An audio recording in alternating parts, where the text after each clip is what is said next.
নারী মানে যেটা মাথায় আসে যে খুব শান্ত শিষ্ট স্বভাবের, খুব কোমল প্রকৃতির হবে। কিন্তু একবার কি হিস্ট্রি সার্চ করে দেখেছেন? চলুন একবার গুগলে সার্চ করে দেখুন তো। এই স্বাধীনতা যে সময় হয়েছিল সেই সময় নারীদের কি কি ভূমিকা ছিল একবার দেখুন তো। Women's freedom fighter of India, এটা সার্চ করলে পরপর যেই 10টা নাম আপনার কাছে আসবে তাদের জীবন কিন্তু সংঘর্ষে গেছে, তাদের নিজেদের সব কিছু তারা ত্যাগ করেছে। প্রথম নম্বরে যেটা আসবে সেটা হচ্ছে রানী লক্ষ্মীবাই।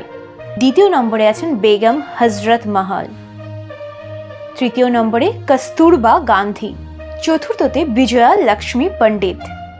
পঞ্চমে সরোজিনী নাইডু। ষষ্ঠতে অরুণা আসফ আলী। সপ্তমে ম্যাডাম ভিকাজি কামা।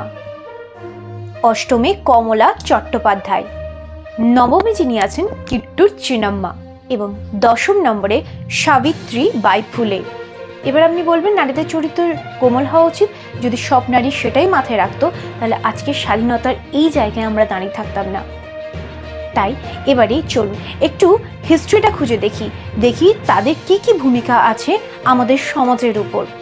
আমাদের ইন্সপিরেশন পাবো, তাদের কর্মকর্তা, তাদের সাহস, সব কিছু, তাদের পরিত্যাগ, সব কিছু কিন্তু আমাদের জন্য, আমাদের ইয়াং জেনারেশনের জন্য একটা ইন্সপিরেশন হয়ে দাঁড়াবে।